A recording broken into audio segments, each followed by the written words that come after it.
Hello दोस्तों, मैं हूं रवि और आज मैं आपको सुनाने जा रहा हूं अपनी एक बेहद और डरावनी आप बीती। इससे पहले अगर आप इस चैनल पर न्यू हैं तो चैनल को सब्सक्राइब जरूर करें और कहानी सुनकर मुझे कमेंट में ज़रूर बताएं आपको आज की कहानी कैसी लगी। तो चलिए अब कहानी को शुरू करते हैं। उन दिनों मैं बाहर रहकर सरकारी कॉलेज में पढ़ाई कर रहा था। किसी त्योहार की वजह से कॉलेज वालों ने छुट्टियां डाल दी थीं।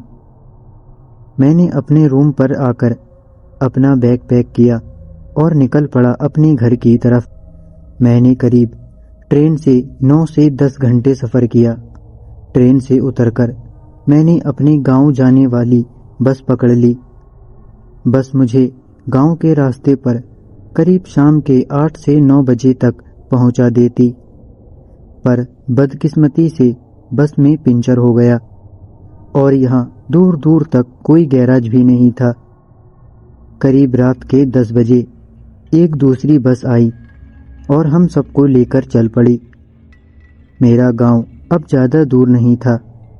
कुछ ही दूरी पर जाकर बस रुकी। मेरा गांव का रास्ता आ गया था। मैं बस से बाहर उतरा। बाहर बहुत घना अंधेरा हो चुका था और यहाँ से मुझे अपने गांव पैदल चलकर जाना था। मेरा गांव बहुत अंदर था और रात का समय था। मुझे पता नहीं क्यों अंदर ही अंदर डर सा लग रहा था। मैं चलते हुए हर एक छोटी सी आहट को सुन रहा था। थोड़ी दूर जाने के बाद मुझे पीछे से किसी के चलने की आवाज़ सुनाई दी। मुझे लगा शायद कोई गांव का आदमी होगा जो अपने खेत या किसी फंक्शन से लौट रहा होगा। मैंने पीछे मुड़कर देखा पर मेरे पीछे कोई भी नहीं था। अब मैं और भी ज़्यादा डर गया क्योंकि अभी अभी मैंने किसी के कदमों की आवाज़ सुनी थी। अब मैं पहले से तेज़ चलने लगा। चलते चलते मैं गांव के मरघट के पास वाले रास्ते पर आ गया। मैं डरा सहमा बस तेज तेज चल रहा था। तभी मुझे अंधेरे से आती एक हल्की हल्की मेरी तरफ आती आवाज़ सुनाई दी। वो आवाज़ किसी लड़की के रोने की थी। मैं डर से कांपने लगा और वहाँ से भागने लगा। भागते भागते मैं उससे काफ़ी आगे आ चुका था। मैंने रुककर पीछे देखा। वो एकदम मेरे पास खड़ी थी। उसका चेहरा जला हुआ था। आंखें एकदम लाल थी। मैं वहाँ खड़ा होकर डर से कांप रहा था। मैं भागने की काफ़ी कोशिश कर रहा था पर मेरे पैर वहाँ जम से गए थे। उसने अपनी डरावनी आवाज़ में मुझसे कहा, मुझे भी अपने साथ ले चलो। मैं उसकी आवाज़ सुनकर वहीं बेहोश हो गया। फिर पता नहीं मेरे साथ क्या हुआ। जब मेरी आँख खुली तो मैं घर था। मेरे पापा, मेरी माँ और मेरे दादा मेरे पास बैठे हुए थे। मेरा जिस्म बुखार से बुरी तरह काँप रहा था। दादी ने मुझे बताया इतनी रात हो गई थी और मैं अभी तक घर नहीं पहुँचा था। सब लोगों को मेरी चिंता हो रही थी तो मेरे पापा टॉर्च लेकर मुझे देखने गए।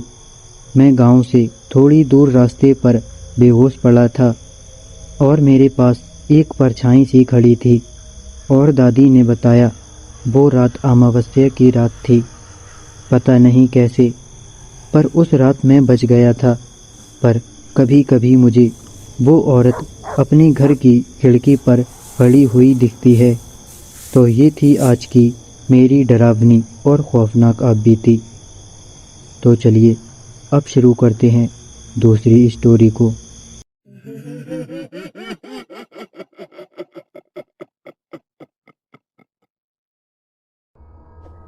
हेलो दोस्तों, मेरा नाम अभिजीत है। मेरे साथ हुई यह घटना 2020 की है, जब पूरे देश में लॉकडाउन लगा था। उससे पहले मैंने भूत प्रेत जैसी चीज़ों के बारे में सिर्फ सुना था, पर वह पहली बार था जब मैंने किसी खौफनाक चीज़ को नज़दीक से देखा और महसूस किया था। यह वक्त था जब लोग लाइन लगाकर शायद 1 से 1.5 महीना गुजार चुके थे। उस दौरान मैं मुंबई के पनवेल इलाके में रह रहा था और मेरे घर वाले कुछ दिन पहले ही गांव में एक फंक्शन के लिए गए हुए थे। कुछ दिन बाद मैं भी गांव जाने वाला था, पर बदकिस्मती से उसी दौरान लॉकडाउन घोषित कर दिया गया। अच्छी बात यह थी कि मेरे सारे घर वाले गांव में सुरक्षित हैं, पर मैं अकेला यहाँ मुंबई में फंस चुका था। 1-1.5 महीने मैंने जैसे तैसे निकाले, पर फिर मुझे घर पर बहुत ज़्यादा बोर होने लगा। मेरे पास गांव जाने के लिए कोई भी ठोस कारण नहीं था, तो इस वजह से मुझे पास भी नहीं मिल रहा था। आखिरकार मैंने अपने रिस्क पर गांव जाने का फैसला किया। सोचा कि पुलिस से छुपते छुपाते किसी तरह कच्चे छोटे रास्तों से गांव तक पहुंच जाऊंगा। तो मैं अपने दोस्त की मदद से बाइक की टंकी फुल की और थोड़ा एक्स्ट्रा पेट्रोल बोतल में भरकर अपने साथ ले लिया।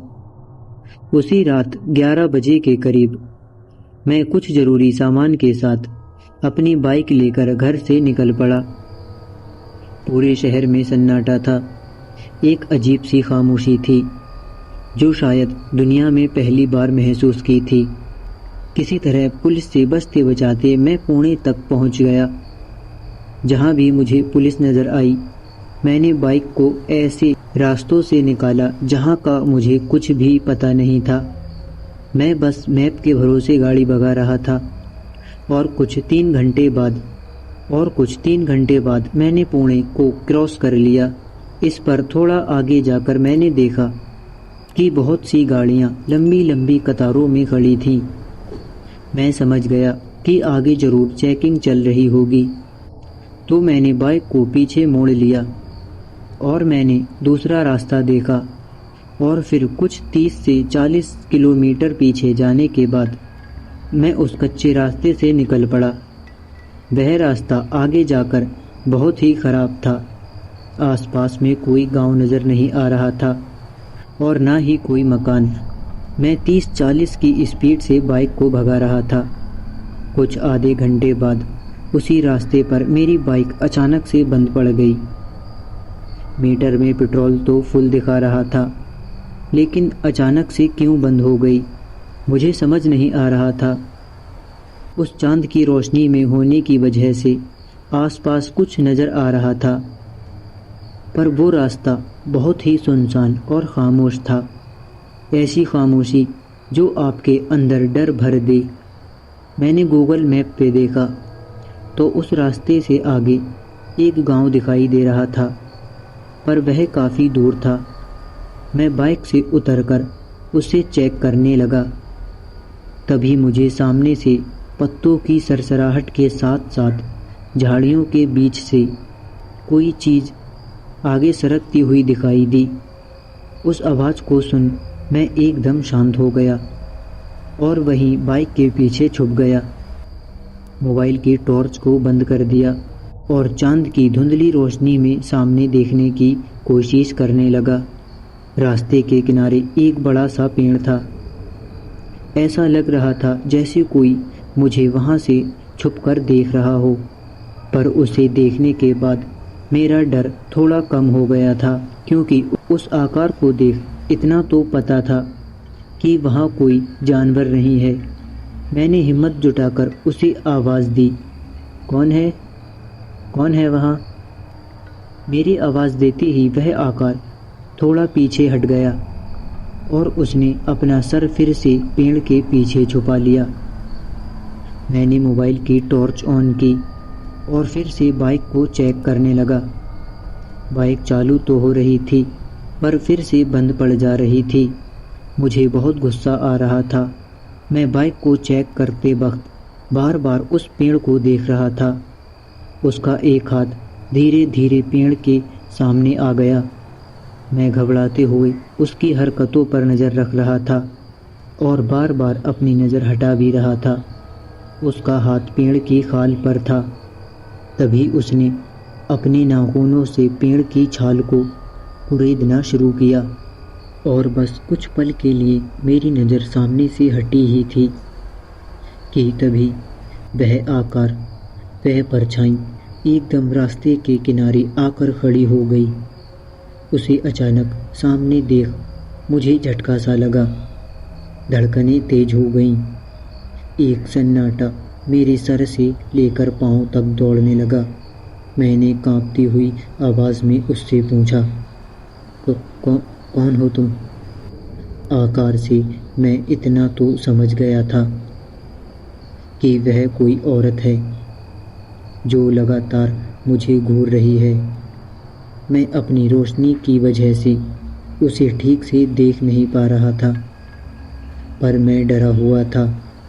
मैं बाइक को छोड़कर वहाँ से भागने की सोच भी नहीं सकता था, और भागकर जाता भी तो कहाँ। आसपास में कोई ना घर था और ना ही कोई गांव था। मैंने फिर थोड़ी हिम्मत करी उससे पूछा, क्या चाहिए तुम्हें? उसने अपना एक हाथ उठाते हुए सामने रास्ते की ओर इशारा किया। उसके उस अजीब बर्ताव की वजह से मुझे खतरा महसूस हो रहा था। मैंने धीरे धीरे गाड़ी का स्टैंड निकाला और बाइक को धकेलता हुआ आगे जाने लगा। कुछ दूर जाने पर मैंने बाइक के शीशे में देखा, वह वहीं खड़ी थी। उस परछाई से थोड़ा दूर जाने पर मैंने बाइक को ज़ोर ज़ोर से किक मारना शुरू किया। मैं और मेरा नसीब अच्छा था, बाइक झट से स्टार्ट हो गई। इस बार पीछे देखने तक की मुझे में हिम्मत नहीं थी। एक अच्छा रास्ता होने के बावजूद मैं बाइक को स्पीड से भगा रहा था। कुछ 2-3 किलोमीटर आगे जाने के बाद मैंने बाइक सड़क के रास्ते ले ली। शायद गांव नज़दीक आ चुका था, क्योंकि रास्ते पर स्ट्रीट लाइट नज़र आ रही थी। अब जाकर मुझे थोड़ी राहत महसूस हुई। मैंने एक लाइट के नीचे बाइक को रोक दिया, लेकिन अब बाइक से उतरने की मुझ में हिम्मत नहीं थी। बस मैंने बाइक पर बैठे बैठे एयरबैग को आगे लिया और उसमें से पानी की बोतल निकालकर अपने मुंह पर पानी मारने लगा और थोड़ा पानी पी लिया। जैसे ही मेरी नज़र स्ट्रीट लाइट के नीचे गई, वहाँ लाइट बंद चालू हो रही थी और वहाँ पर एक परछाई खड़ी थी, वैसी ही परछाई जैसी मैंने अभी कुछ देर पहले देखी थी। धुंधली रोशनी में मुझे वो ठीक से नज़र नहीं आ रही थी, लेकिन उसे देख अब मेरे हाथ पांव थरथराने लगे थे। दिमाग सुन्न हो चुका था। अब वो आकृति बिल्कुल मेरे सामने खड़ी थी। मेरी हालत और ज़्यादा ख़राब हो गई। मैंने किसी तरह बाइक को स्टार्ट किया और इस बार 80-90 की स्पीड से बाइक को भगाया। फिर एक बार मैं उस परछाई को पीछे छोड़कर आगे चला गया था। मेरी सांसें अब भी तेज़ चल रही थीं, जैसे कि मैंने वह रास्ता दौड़कर पार किया हो।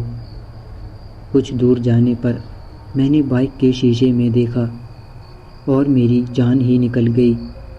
वह औरत मेरी बाइक के पीछे बैठी हुई थी। उसका उधड़ा सफ़ेद चेहरा बिल्कुल मेरे चेहरे के पास था। आँखों की जगह 2 काले गड्ढे थे और उसके चेहरे पर एक शैतानी हंसी थी। पता नहीं, पर मैं उस वक्त बाइक को बहुत तेज़ चला रहा था। मेरा पूरा शरीर हद से ज़्यादा काँप रहा था। अचानक से मुझे बहुत ज़्यादा ठंड लगने लगी। मुझे बस इतना याद है कि आगे जाकर मैं किसी चीज़ से टकरा गया था। उसके बाद पता नहीं मेरे साथ क्या हुआ था। मुझे जब होश आया तो मैं किसी गांव के अस्पताल में था और कोई आदमी मेरे पास बैठा हुआ था। कोरोना की वजह से लोगों को अस्पताल में आने के लिए इजाज़त नहीं थी। मैं अब भी सदमे में था। मैं बस आसपास क्या चल रहा है वह समझने की कोशिश कर रहा था और कुछ देर बाद एक बार कुछ लोग आकर मुझे देखकर चले गए। तब उनमें से एक आदमी ने बताया कि मैं एक पेड़ से टकराकर बेहोश पड़ा हुआ था। वह गांव के बीच का शमशान जाने का रास्ता था। सुबह गांव के कुछ लोगों ने मुझे वहां पड़ा हुआ देखा और मुझे उठाकर अस्पताल में भर्ती कर दिया। वैसे तो मेरी हालत उठने लायक नहीं थी। हाथों और पैरों पर बहुत ज़्यादा जख्म थे। जख्म नहीं भी होते तो भी वहाँ से जा नहीं सकता था, क्योंकि डॉक्टर ने मुझे 14 दिन तक अस्पताल में रहने को कहा था। दोस्तों, औरत कौन थी यह भी मुझे नहीं पता चला, पर भला हो उस गांव वाले का जिन्होंने मेरी जान बचाई और 14 दिनों तक मेरा ख्याल रखा। दोस्तों, आपने भी कभी ऐसे अनजान रास्तों से सफ़र किया हो और ऐसी किसी ख़ास घटना का अनुभव किया हो तो मुझे कमेंट करके ज़रूर बताएं। मिलते हैं नेक्स्ट वीडियो में।